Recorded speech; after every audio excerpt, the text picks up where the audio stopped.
नमस्कार प्रेक्षकांनो सगळ्यांना. तर पहिल्यांदा हॅपी न्यू इयर. आज आपण ठरलं तर मगचा 1 जानेवारी 2026चा या वर्षातला पहिला रिव्ह्यू माझ्या आवाजामध्ये ऐकत आहोत.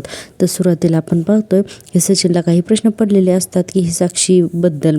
आता सचिन म्हणत असतो की अरे अस्मी, हा अर्जुन जो आहे तर तो आहे घरात की निघाला असेल ग. तर अस्मिता म्हणते माहीत नाही रे, पण तू का विचारतोयस. तर सचिन म्हणतो काही नाही ग, तू खूप बिझी असतोय ना म्हणून विचारलं. आता अस्मिता म्हणते तुला माहिती आहे अर्जुन आत्तापर्यंत केसही हरलेला नाही आहे. मग सचिन म्हणतो मग तुला त्याचे काही क्लायंट्स माहिती असतात का. अस्मिता म्हणते अरे पण तू असे अचानक का तुला अर्जुनच्या केसमध्ये इंटरेस्ट आला आहे. सचिन म्हणतो मला फक्त एवढंच विचारायचं होतं की, आणि इतक्यातच तिथे अर्जुन येतो. अस्मिता म्हणते अरे ये ना. सचिन तर घाबरतोच आणि अस्मिता म्हणते सचिन तुझ्या केसेसबद्दलच विचारत होता. अर्जुन म्हणतो का. आता सचिन त्याच्याकडे बघत म्हणतो की अरे काही नाही, ते असं करायला लागतं आणि म्हणतो की अरे क्युरियोसिटी रे म्हणून, बाकी काही नाही. आणि पुढे म्हणतो की आमच्यासारख्या सामान्य लोकांना माहीत नसतं ना की कोर्टात काय चाललंय वगैरे म्हणून विचारलं. तर अर्जुन म्हणतो पण तुला कोर्टाबद्दल काही कळूच नाही अशी प्रार्थना आहे माझी. आता सचिनला बरोबर कळतं अर्जुन काय बोलतोय तो. अस्मिता म्हणते म्हणजे. तर अर्जुन म्हणतो असं म्हणतात की शहाण्या माणसाने कोर्टाची पायरी कधी चढूच नये. पण सचिन तुझे इंटरेस्ट जर असेच राहिले ना तर मी तुला एक दिवस नक्की घेऊन जाईन हां, असं अर्जुन म्हणतो. आता अर्जुन हे वाक्य का म्हणतो हे सचिनला चांगलंच कळतं, पण अस्मिताच्या लक्षात येत नाही. अर्जुन म्हणतो एनिवेज आपण ना या सगळ्या केसेस आणि कोर्टबद्दल नंतर बोलू, तू चला आता ये करून अस्मिताला तो बाहेर घेऊन जातो. आता दुसरा सीन पाहतोय. साक्षी प्रियाला म्हणत असते की तू इतके दिवस हे सगळं लपवून ठेवलंय म्हणजे यामागे तुझा नक्कीच काहीतरी स्वार्थ असेल. प्रिया म्हणते अगं नाही ग बाई, माझं तुझ्याशी काही वैर नाही आहे. मला एक गोष्ट सांग, तुला जेलमध्ये पाठवून मला काय फायदा मिळणार आहे. मला तुला भेटल्याशिवाय राहत नव्हतं म्हणून मी इथे आले ग, बाकी काहीच नाही. आणि बाहेर बघते तर पोलीस होते ग, असं प्रिया सांगत असते साक्षीला. आणि म्हणत असते की साक्षी मी तुला सांगते मला इतकं टेन्शन आलं ना की मला वाटलं की तू पकडली गेलीस की काय म्हणून. साक्षी म्हणते मला माझ्यापर्यंत ते पोलिसांना पोचू दिलं नाहीस त्याबद्दल थँक्यू सो मच हां. आता प्रिया म्हणते अगं इट्स ओके. आणि पुढे म्हणते की साक्षी मला सांग की तू जिवंत आहेस आणि इथे राहतेस हे कुणाकुणाला माहिती आहे ग. तर साक्षी म्हणते खरं तर कुणालाच याबद्दल आधी माहिती नव्हतं, पण गेले काही दिवस कुणीतरी ना मला ब्लॅकमेल करतंय ग. आणि पुढे म्हणते की माझ्या भूतकाळातल्या खुणा कुणीतरी मला पाठवतंय आणि ना मला खात्री आहे ही व्यक्ती जी आहे ना तर ती माझा आणि अण्णांचा कुणीतरी नक्की शत्रू असणार. आता हे सगळं साक्षी सांगत असते आणि प्रिया एक नंबरची नाटकं करत असते. आता म्हणते की अगो काय सांगतेस काय साक्षी, हे किती भयंकर आहे. आणि पुढे म्हणते की नाही पण अगं अण्णा सर असताना तू कशाला टेन्शन घेतेस साक्षी, मला खात्री अण्णा सर ना त्या ब्लॅकमेलरला असं शोधून काढतील आणि पार त्याचा कोथळाच बाहेर काढतील असं प्रिया म्हणत असते. आता प्रिया म्हणते की साक्षी अण्णा सर कशीत ग. नाही खूप महिने झाले ना आमची भेटच नाही आहे ना. साक्षी म्हणते मला नाही माहीत आणि रडायला लागते. आता प्रिया म्हणते म्हणजे. तर साक्षी सांगते अगं कित्येक दिवस झाला अण्णा गायब आहेत, मी त्यांना शोधण्याचा प्रयत्न करते. मी ते अचानक निघून गेले आणि त्यानंतर त्यांचा काहीच पत्ता नाही आहे ग. मी खूप शोधण्याचा प्रकार करते. आम्ही नागराज अंकलना सुद्धा विचारलं पण त्यांना सुद्धा यातलं काहीच माहीत नाही आहे. तर प्रिया म्हणते छे नागराज काकांचा काही एक उपयोग नाही आहे. आणि पुढे म्हणते की साक्षी मी अण्णा सरांना शोधण्यासाठी तुझी मदत करते, पण हो जोपर्यंत अण्णा सर सापडत नाही आहेत ना तोपर्यंत तू ना इथून कुठेही बाहेर जाऊ नकोस हां, म्हणजे तो ब्लॅकमेलर तुला काहीही करू शकणार नाही. आता साक्षी म्हणते पण तू अण्णांना कुठून शोधून काढणार प्रिया, गेलं महिनाभर झाला आम्ही त्यांना शोधण्याचा प्रयत्न करतोय पण ते आम्हाला कुठंच सापडत नाही आहे. आता प्रिया म्हणते अण्णा सर कुठे आहेत हे अर्जुनला माहिती असेल किंवा किल्लेदारला तर नक्कीच काहीतरी माहिती असेल. मी ना काय करते त्या दोघांवरती नीट लक्ष ठेवते आणि अण्णा सरांना शोधून काढते असं प्रिया म्हणत असते. आणि आता पुढे प्रिया म्हणते की फक्त एक ना प्रॉब्लेम आहे म्हणून. प्रिया एवढी नाटकं करत असते, खूप खोटं बोलत असते आणि म्हणत असते की पण जर अण्णा सर सापडले तर त्यांना हे वाटेल ना की मी खोटं बोलते, त्यांना हे कसं कळणार ना की मी तुझी मदत करते म्हणून. आपण दुसरा सीन पाहतोय तो म्हणजे हॉस्पिटलमधला अश्विन त्याच्या मित्राशी अर्जुनची ओळख करून देत असतो आणि म्हणत असतो की दादा हा माझा मित्र, हा बरेच वर्षापासून या हॉस्पिटलशी असोसिएट आहे. अर्जुन म्हणतो हाय सौरभ, 2 वर्षापूर्वी आम्हाला याच हॉस्पिटलमधून एक डेड बॉडी मिळालेली होती. आम्हाला असं सांगण्यात आलं ते आमच्या आत्याचे आहे असं आम्हाला सांगण्यात आलेलं होतं आणि तसे पेपरसुद्धा आम्हाला देण्यात आले आलेले होते. आता हा सौरभ सगळं शांतपणे ऐकून घेत असतो. आता अर्जुन म्हणतो की पण नंतर आम्हाला कळलं की आमची आत्या अजून जिवंत आहे, म्हणजे ती डेड बॉडी खोटी आहे म्हणून असं अर्जुन सांगत असतो. आणि पुढे म्हणतो की मला त्या डेड बॉडीचे काही डिटेल्स हवेत, आम्हाला ते तपास करायचा आहे की ती डेड बॉडी कोणाची आहे, आणि तसे आमच्याकडे कोर्टाची ऑर्डर सुद्धा आहेत. असं म्हणून ती कोर्टाची ऑर्डर त्या सौरभला देतो. आता तो सगळे ते डॉक्युमेंट वाचतो आणि आता या सगळ्यांना मदत करण्यासाठी तयार होतो. आता तो सौरभ म्हणतो की या केसबद्दल मला अश्विनने आधीच सांगितलं होतं, आणि हा गोंधळ आमच्या हॉस्पिटलमध्ये कसा झाला ते मला सुद्धा कळत नाही आहे, पण मी तुम्हाला मदत करतो, असं काहीसं सौरभ बोलत असतो. आता पुढे एक पिऊन येतो आणि म्हणतो की सर हे बघा, हे घ्या डॉक्युमेंट म्हणून. आता तो सौरभ आहे तर त्या दिवशी मॉर्गमध्ये म्हणजेच तिथं किती मृतदेह आले गेले या सगळ्याची जी काही फाईल्स असते ना, तर तो घेऊन आलेला असतो. आता तो सौरभ ती सगळी फाईल्स अर्जुनच्या हातात देतो आणि म्हणतो हे बघा, हे या सगळ्याचे रिपोर्ट्स आणि डॉक्युमेंट अश्विनने आधीच मला कॉल्सवरती सांगितलं होतं, म्हणून मी हे सगळं काढून ठेवलं. आता तुम्ही हे सगळं चेक करत बसा, मग मी राऊंडवर जाऊन येतो असं म्हणून तो सौरभ तिथून चाललेला असतो. आता अश्विन म्हणतो सौरभ थँक्यू यार, तुझ्यामुळे ना खूप मला मदत होणार आहे. सौरभ म्हणतो अरे हा फक्त आपल्या मैत्रिणीचा नाही तर आपल्या हॉस्पिटलच्या रेप्युटेशनचा सुद्धा प्रश्न आहे, आणि डोंट वरी हे सॉर्ट आउट होईल असं म्हणून तो सौरभचा आहे तर तो तिथून निघून जातो. आता याच्यानंतर अर्जुन, सायली, अश्विन आणि चैतन्य हे सगळेजण त्याच्या काही फाईल्स असतात तर ते बघत असतात. आता चैतन्य म्हणतो अर्जुन यातल्या पेपर्समधून आपल्याला बरंच काही कळेल, आणि म्हणतो एक मिनिट, आणि म्हणतो का अरे ही तारीख आपल्याकडे असणाऱ्या रिपोर्टशी मॅचच होत नाही असं चैतन्याच्या लक्षात येतं. आता अर्जुन म्हणतो हो रे करेक्ट म्हणून. आणि आता अर्जुनसुद्धा अनेक पानं पलटून वगैरे त्या फाईलचे बघतो तर त्या फाईल्समध्ये खूप मोठा घोळ असतो. आता अर्थातच हे सगळं नागराजने केलेलं असतं ना. आता अर्जुन म्हणतो की अरे ही तर एंट्रीसुद्धा चुकीची केलेली आहे. आता सायली म्हणते म्हणजे इथे आणखीन गोंधळ आहे. तर अर्जुन म्हणतो हो इथे ना हे सगळं खूप प्लॅनिंग करून केलेलं आहे. आता अर्जुन म्हणतो आता मॉगमध्ये जावंच लागेल आणि तिथेच आपल्याला कॉन्क्रीट इन्फॉर्मेशन मिळेल. आता अश्विन म्हणतो सौरभ आपल्याला मॉर्गची सगळी इन्फॉर्मेशनसुद्धा देणार आहेत. अर्जुन म्हणतो अश्विन एक काम कर, सौरभशी बोलून ना त्यावेळेचं CCTV फुटेजसुद्धा मिळव आता अश्विन म्हणतो ठीक आहे. अर्जुन म्हणतो आता मॉबमध्येच आपल्याला कळेल की हे सगळं कुणी आणि कसं मॅनेज केलं आहे ते, आणि कुणी मॅनेज केलं याचे पुरावेसुद्धा आपल्याला तिथे मिळतील असं अर्जुन म्हणत असतो. आता आपण पाहतोय की आता सगळ्यांचे चेहरे तर धीर गंभीर झालेले असतील की बापरे ही नक्की कोण असेल म्हणून. आता अश्विन म्हणतो की खरंच खूप कॉपरेट करतोय आपल्याला, हे बघ तिने आपल्याला मॉकचे पेपर किती पटकन मिळवून दिलेत ना. आता सायली म्हणत असते की काय लिहिलंय या पेपर्समध्ये, आपल्या उपयोगी असेल का. तर अर्जुन म्हणतो बघूयात थांब म्हणून. आता अर्जुन पुन्हा ते सगळे पेपर्स बघायला लागतो. चैतन्य म्हणतो मॉर्समध्ये त्या दिवशी किती डेड बॉडी आल्या आणि किती त्यांच्या नातेवाईकांना रिटर्न मिळाले याचे सगळे डिटेल्स जे आहेत तर ते या फाईलमध्ये आहेत असं म्हणल्यानंतर अर्जुन चेक करतो तर त्याला एक गोष्ट तिथं म्हणजे खटकते. आता अर्जुन म्हणतो अश्विन हे सगळे नंबर्स कुठले आहेत. अश्विन म्हणतो मॉगमधल्या प्रत्येक डेड बॉडीचे एक रिसिट असते आणि त्या रिसिटची सिरियल नंबर असते. मग अर्जुन म्हणतो मग ही सगळे डिटेल्स लिगल असायला पाहिजेत ना. तर अश्विन म्हणतो हो, पण अर्जुन म्हणतो अरे पण हे तसं नाही येत ना, हे बघ असं म्हणून त्याला ते रजिस्टर दाखवतो आणि ते म्हणतो की 1341 1342 1343 आणि त्यानंतर डिरेक्टली 1234 असंच आहे.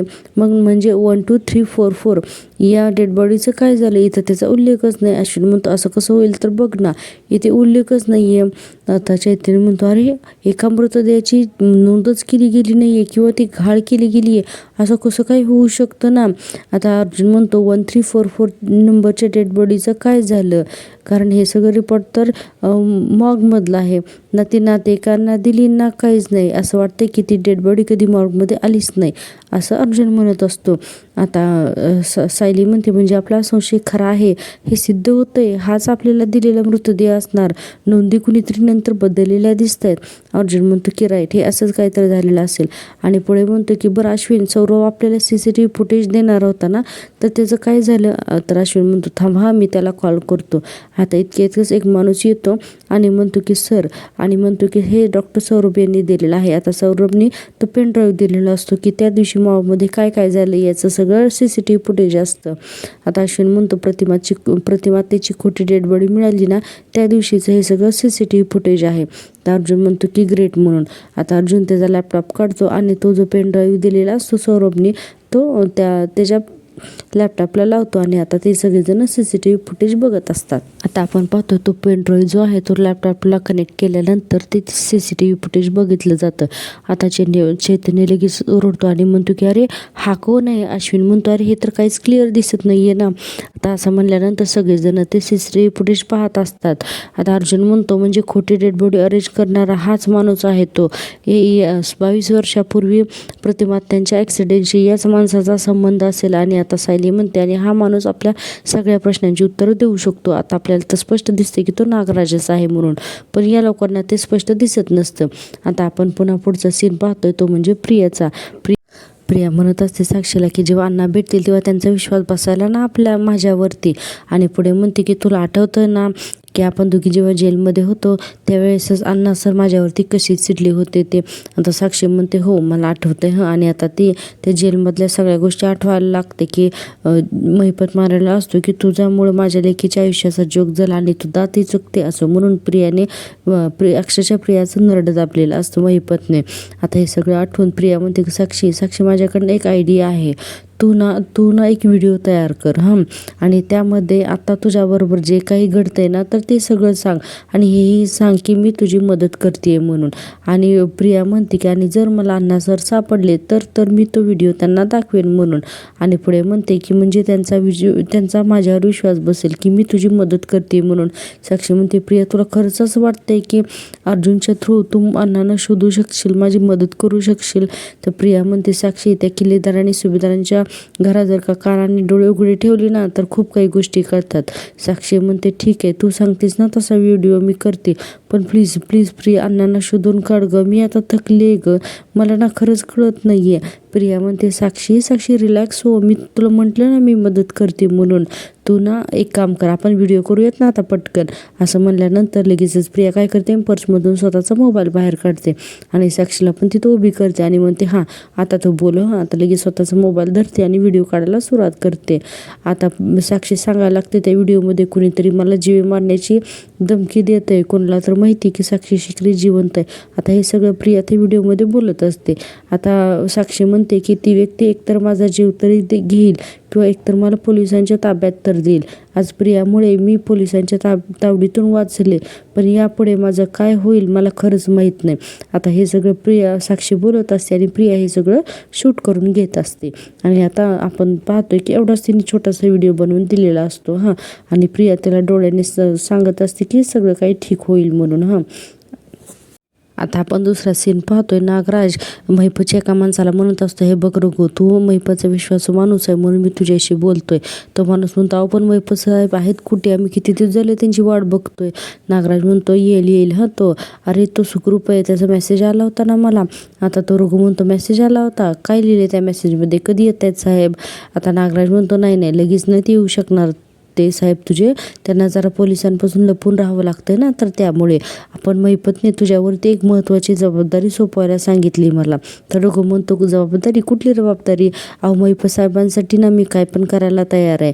आता नागराज म्हणतो हे मला माहिती आहे रे रघु, ऐक ना मी तुला तर ते सांगतो. हे बघ महिपतचं जे गॅरेज आहे ना तर तिथं त्यानं ना कोणाला तरी डांबून ठेवलेलं आहे महिपतनं, असा नागराज सांगतो त्या रघुला. आणि म्हणतो की तुला त्या गॅरेजवरती पहारा ठेवायचा आहे बरं का. आतला माणूस बाहेर येता कामा नये आणि बाहेरचा माणूस कुणीही आत जाता कामा नये. नीट लक्ष ठेवायचं आहे तुला. आणि स्ट्रिक्ट वॉर्निंग करून दिलेली आहे महिपतने मला की आत कुणीही जायचं नाही म्हणून, लक्षात ठेव तू ही जायचं नाही आहेस, असं नागराज त्या रघुला सांगत असतो. नागराज ना खूपच आता विचारपूर्वक हा प्लॅन करतोय, म्हणजे महिपतवर लक्ष ठेवायला त्याच्याच माणसाला सांगतोय. रघु म्हणतो हो साहेब जमेल मला, 24 तास मी पहारा ठेवतो. नागराज म्हणतो ग्रेट. आणि पुढे म्हणतो की आणखीन एक, तुला जर का काही जाणवलं की आतला माणूस गडबड करतोय, बाहेर पळून जाण्याचा प्रयत्न करतोय तर लगेचच मला कॉल करायचा, अगदी लगेचच, असं तो रघुला सांगत असतो. आणि रघु म्हणतो की ठीक आहे. नागराज म्हणतो या कामात जर का काही चूक झाली ना रघु तर हे बघा तर मग महिपत आणि तू आहेस, मग बघून घ्या बाबा तुमची तुम्ही काय ते. आता रघु म्हणतो, अहो नाही साहेब, अशी काहीच चूक होणार नाही माझ्याकडून, असं रघु सांगत असतो. पुढे म्हणतो, अहो साहेब, त्या गॅरेजमध्ये माणूस काय साधी मुंगी सुद्धा जाऊ देणार नाही मी, विश्वास ठेवा माझ्यावर, असं रघु म्हणत असतो. लगेच नागराज त्याच्या खांद्यावरती थाप टाकून म्हणतो, शब्बास, मला तुझ्याकडून हीच अपेक्षा होती, चल लाग कामाला, असं म्हणून त्या गॅरेजवरती लक्ष ठेवायला रघुला म्हणजेच महिपतच्या माणसाला नागराज तिथून पाठवून देतो. आता नागराज हा अतिशय धूर्ताने चॅप्टर दाखवलाय, पण हा लवकरच आता पकडला जाणार. हा प्रेक्षकांनो, मी जर का दिलेला रिव्ह्यू तुम्हाला आवडत असेल तर प्लीज माझ्या या सगळ्या रिव्ह्यूच्या मेहनतीसाठी एक लाईक करा आणि शेअर करा आणि त्याचबरोबर चॅनल सबस्क्राईब करा, म्हणजे चॅनल मॉनिटाईज होण्यासाठी तुमची खूप मदत मिळेल. आता आपण दुसरा भाग पाहतोय, म्हणजे सचिन लॅपटॉपवरती ह्या सगळ्या बातम्या बघत असतो आश्रम मर्डर केसच्या. आणि आता महिपत म्हणत असतो की माझी मुलगी मेली, आता मी जगून काय करू, आता मी कोणासाठी जगायचं, माझी एकुलती एक मुलगी होती. आणि हे सगळं बघून सचिनच्या लक्षात येतं की आता ती जरा साक्षी शिकरे आहे आणि हा महिपत जो आहे तर तो महिपत शिकरेच तिचे वडील आहेत, हे सगळं सचिनच्या लक्षात येतं. आणि हा सचिन लॅपटॉपवरती ही बातमी बघत असतो आणि हा विचारच करत असतो की साक्षी महिपत शिकरे, असं सचिन बोलत असतो आणि म्हणतो की म्हणजे सॅमच साक्षी आहे, असा सचिन विचारच करत असतो. आता इतक्यातच अस्मिता तिथे येते आणि अस्मिता बघते की आश्रम मर्डर केस असं लॅपटॉपवरती असतं आणि हे सगळं सचिन बघत असतो येते. आता सचिन आता लगेच अस्मिता त्याच्याकडे बघते तर तो काहीतरी विचारत असतो. अस्मिता म्हणते, अरे ही तर अर्जुनची आश्रम केस आहे, म्हणून तू का वाचतोय ही केस. त्यावर सचिन म्हणतो की अगं ते काय आहे ना की मी तुला सांगितलं ना, मला या अशा सगळ्या कोर्ट केसेसबद्दल क्युरिओसिटी असते, म्हणून मी आज सहजच पनवेलमधल्या सगळ्यात फेमस केसेस अशा सर्च करून बघत होतो, बाकी काही नाही. तर आता अस्मिता म्हणते, अरे अर्जुनला काही वेळ असेल ना तर तो देईल ना तुला सगळी इन्फॉर्मेशन, खूप इंटरेस्टिंग असतात अशा केसेस. आता सचिन म्हणतो, ओ असं आहे का, बरं. आणि सचिन जास्त काही बोलत नाही. आता आपण लगेचच दुसरा सीन पाहतोय, म्हणजे प्रियाने जे काही ते पोलीस वगैरे पाठवलेले असतात ना त्या प्रियाच्या घराबाहेर, तर ते सगळे प्रियानेच पाठवलेले असतात आणि त्यांना पैसे देत असते, हे घ्या म्हणून. आता ते पोलीस जे आहेत तर ते म्हणत असतात की हे काय मॅडम, फक्त एवढेच पैसे म्हणून, आता एवढेच पैसे का, असं म्हणत असतात. ते म्हणजे खोटे पोलीस आहेत ते. आता यावरती प्रिया म्हणते की हो. आता पैसे दिल्यानंतर ते पोलीस म्हणायला लागतात की अहो हे काय मॅडम, फक्त एवढेच पैसे, आणि म्हणतात की अहो आम्ही हे जे कपडे आणलेत ना तर त्याचे सुद्धा भाडं द्यायचे, त्यातून आम्ही एवढी मोठी छान ॲक्टिंग केली. तर प्रिया म्हणते ते यातूनच काढायचं, आणखीन पैसे वगैरे काही मिळणार नाहीत. आणि पुढे म्हणते, आणि हो मी सांगेपर्यंत पनवेलमध्ये दिसायचं सुद्धा नाही, कळलं का, असं म्हणून त्या दोन्ही जे खोटे पोलीस असते त्यांना तिथून पाठवून देते. आणि आता आपल्याला दाखवलेलं आहे की प्रिया मनाचीच विचार करत असते की मी किती छान काम केलं म्हणून. आता इकडे रविराज किल्लेदार आलेले असतात आणि ते म्हणतात त्या सौरभने मान्य केलं की डेड बॉडीचा घोळ त्यांच्या निष्काळजीपणाने झालाय म्हणून. आता अश्विन म्हणतो की हो, पण त्याने आपल्याला खूप मदतसुद्धा केली रविराज काका, असं अश्विन त्यांना सांगत असतो. आणि पुढे म्हणतो की म्हणजे मॉर्चच्या रेकॉर्डचा सगळ्यांना ॲक्सेस नसतो, तरी पण सौरभने आपल्याला अगदी हे सगळं सहजपणे मिळवून दिलं. आता हे सगळं अश्विन सांगत असतो. आता अर्जुन म्हणतो, हो सिनियर, आणि सौरभनेच आपल्याला त्या दिवसाचं CCTV फुटेजसुद्धा दिलं. आता हेही सांगतो आणि म्हणतो की हे बघ, या पेनड्राईव्हमध्ये ते CCTV फुटेज आहे. आता ते CCTV फुटेज लॅपटॉपला लावून पुन्हा हे सगळं जे आहे तर ते रविराजांना दाखवलं जातं. आता रविराज हे सगळं बघत असतात की एक कुणीतरी एक माणूस आहे जो की डेड बॉडी घेऊन जातोय वगैरे, हे सगळं रविराज बघत असतात. आता हे बघत असताना रविराज अचानक संतापतात ना की अरे याच फक्त माणसावर माझं आयुष्य बरबाद झालं असं काहीतरी त्यांना वाटत असतं. आणि बराच वेळ आपल्याला इथं थोडं म्युझिकली दाखवलेलं आहे. हे सगळेजण ते फोटोग्राफ्स ते फुटेज वगैरे बघत असतात. सायली म्हणते, हाच तो माणूस आहे ज्याने हॉस्पिटलच्या बाहेर मृतदेह काढला असेल, असं म्हणजे हा आपला संशयित आहे, असं सायली म्हणते. आता रविराज म्हणतात, महिपतचाच माणूस असेल हा की ज्याने प्रतिमाची डेड बॉडी वगैरे हे सगळं इंटरकनेक्टेड आहे तर ह्या सगळ्या गोष्टी, असं रविराज ते फुटेज बघून म्हणत असतात. आता अर्जुन म्हणतो, हो, आणि याच माणसाने ते पुरावे गायब केले असतील आणि DNA रिपोर्टसुद्धा चुकीचे देऊन आपल्याला फसवलं असेल.